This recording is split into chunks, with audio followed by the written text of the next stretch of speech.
She hadn't seen him in 8 years, hadn't heard his voice, or felt the weight of his small hand against her skin.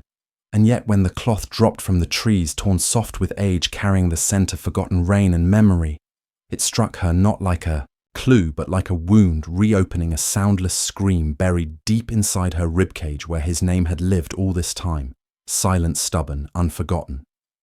Because something inside her had never stopped listening, had never stopped waiting, and now, without warning, without reason, the jungle whispered again, as if time itself had bent backward, and something long thought lost was reaching through the silence, not as it was, but as it had always been, unstoppable, raw, and real. Each morning, she moved through the sanctuary with slow, familiar steps, boots brushing damp earth, clipboard in hand, eyes scanning, but never quite seeing the now.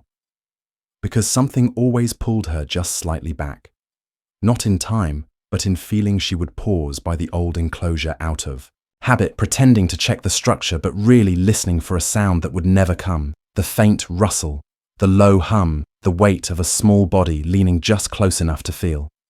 He used to sit there right in that corner. She would remember the way his eyes searched hers, as if trying to memorize her face before it slipped from memory. She still wore the same kind of shirt, soft and faded, though she had more than enough new ones, a quiet ritual stitched in grief and routine. Others saw her calm, her focus, her dedication, but none saw the ache that lived just beneath her ribcage, steady, dull, patient, like a name almost spoken and never said. She didn't cry anymore. The tears had dried into silence, but every time the mist rolled in and the forest hushed itself, just for a second it felt like the past was reaching out, its fingers trying to touch her, trying to ask if she remembered. And the truth was, she had never once forgotten. The sound came first, distant and sharp, like something tearing. Beneath the skin shouts, orders, boots in the mud, and then the trembling panic of bodies moving fast, too fast. Anna's breath caught in her throat, as if the air itself had vanished. She turned toward the enclosure, her eyes locked on his small shape, pressed against the wall, eyes wide, not with fear, but with confusion, as if asking why everything familiar was suddenly falling apart.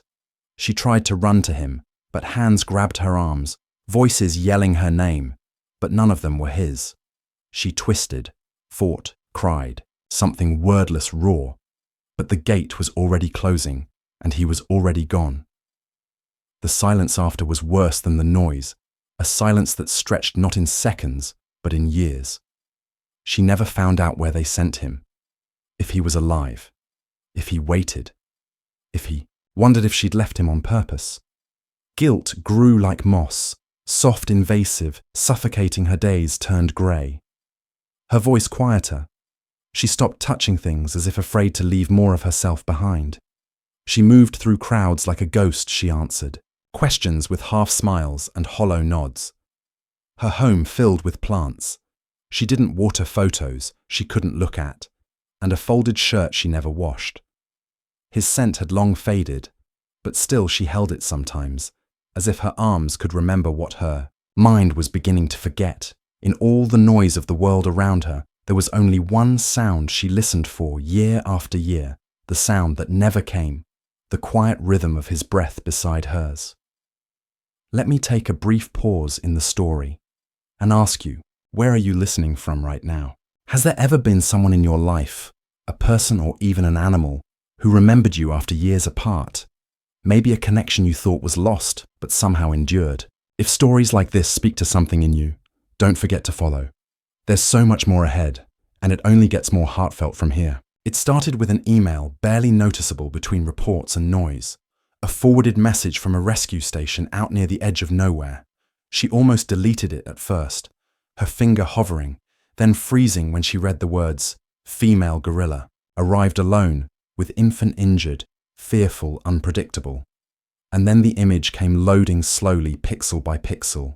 A tree, a shadow, a shape, high in the branches, and falling through the air, something small, soft, worn out. She leaned in, heart caught in her throat. It wasn't possible. It couldn't be. And yet her eyes knew before her mind did the fabric. The faded colour. The frayed seam she had mended by hand all those years ago. The shirt he used to hold when he curled into her side. It hit her like a wave, pulled from the deepest part of herself. Not nostalgia, not pain. Something more ancient than either, a kind of recognition that bypassed thought entirely. He remembered something in her wanted to scream. Something else wanted to run. What if it wasn't him? What if it was hope playing a cruel trick? What if he'd forgotten? What if he saw her and turned away? She pressed her hand to her chest, the old ache waking up like it had just been sleeping this whole time. Still, she packed. Still, she booked the ticket. The decision wasn't really a decision. It was gravity. Something pulling her back into the place she had never truly left. The plane ride blurred past clouds, past night, past fear and doubt. Because even if he didn't remember, even if it wasn't him she had, to know she had to go. Because sometimes the only way forward is back. The forest held its breath, the way it used to, in the quiet before dawn. Every leaf, still every bird watching the clearing opened like a held secret. And there they were, the mother in, the tree's eyes sharp, unreadable. Her arms curled around something fragile, but it was the figure beside her that stopped Anna's heart, not for what he looked like now, but for what she saw beneath the years, the curve of his brow, the way he stood as if still waiting for something that never came, older, broader, his fur, darker, his gaze deeper, but it was him. It was him. And yet she didn't move at first, afraid to break the moment or find it was only a mirage. He looked at her, not quite directly scanning, her face with slow, uncertain glances like someone searching for a word they used to know. Anna stepped forward, barely breathing the air between them, felt thick with something unspeakable, and then he tilted his head, just slightly, a movement so small it could have meant nothing, but to her, it was everything. He made a sound low and round from deep in his chest, a sound she hadn't heard in 8 years, and yet it reached into her, like a thread being pulled loose.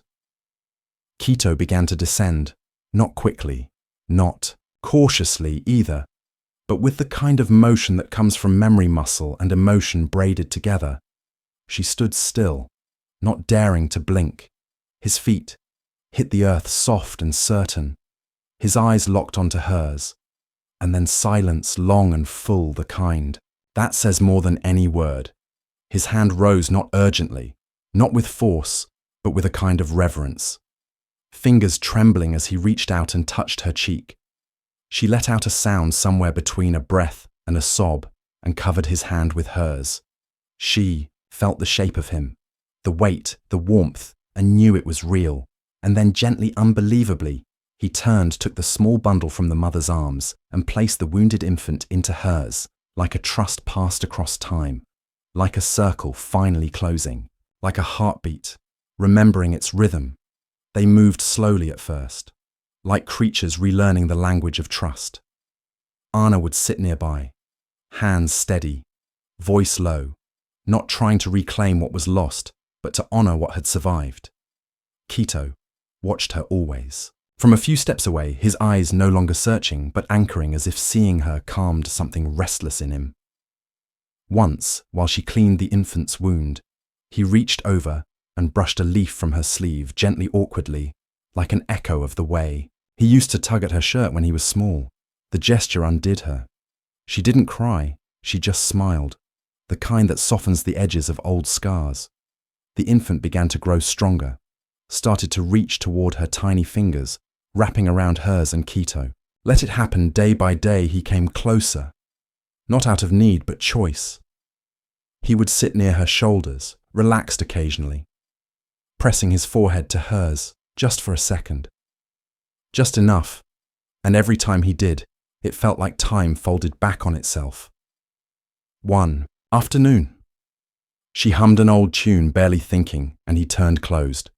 His eyes leaned in and exhaled, as if some part of him had been waiting all this time to hear it again. They didn't speak. Not in words, but in touches, in glances, in a rhythm both, remembered and remade together.